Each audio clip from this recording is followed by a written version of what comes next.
Hi everyone, I'm going to do a quick 3-minute Thursday tip and trick inside Lightroom here. I'm going to show you how to use luminance masking to mask out just the sky portion of our picture here to work just on the sky part.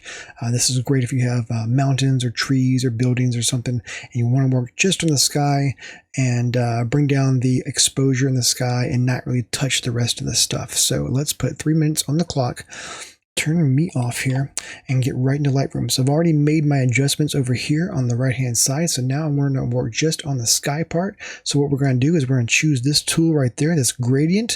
Choose that, hold down shift and pull down from the top of the screen. You'll see that you have these 3 white bars, a little hard to see there, but you have this little button in the center.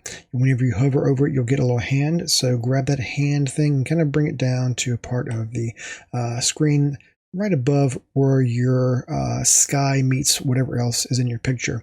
When you do that, go down here to Show Selected Mask Overlay. Click on that and that will show you this reddish area on the top of the sky.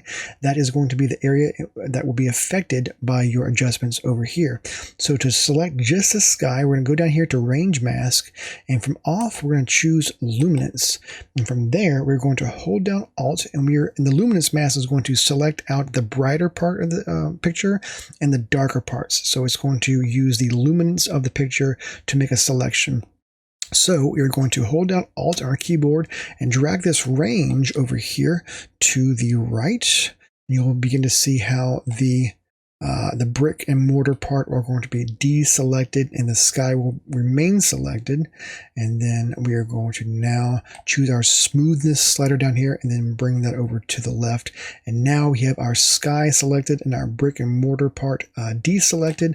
And from there we can turn off Show Selected Mask area or Show Selected Mask Overlay. And from that part, we can go over here to Dehaze and bring our Dehaze up some.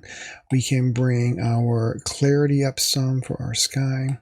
And we can, let's see here, we're going to bring up our noise up a little bit. I took this picture just the other day specifically for this. Let's bring our temperature blue down some to introduce some blue in the sky here. Let's bring our contrast up, our exposure down, and we are now seeing some clouds that we're not seeing before. Bring more of this stuff down, and let's see, bring our noise up a bit more. Sharpness down, and now we are starting to see how we are affecting just the sky and not the bricks down here. So of course your picture will be very different. I've got 30 seconds left on the clock here. I'm going to hit done on that one, and now we can see how we have selected just the area up here in the sky and not selected the bricks and the building. So that is how you use luminance masking to separate the sky from the rest of your picture, and you can also use this to replace the sky in some areas. So now I've got about 15 seconds left on the clock. So I hope you learned a little bit about luminance masking today, and I will see you next time. Bye.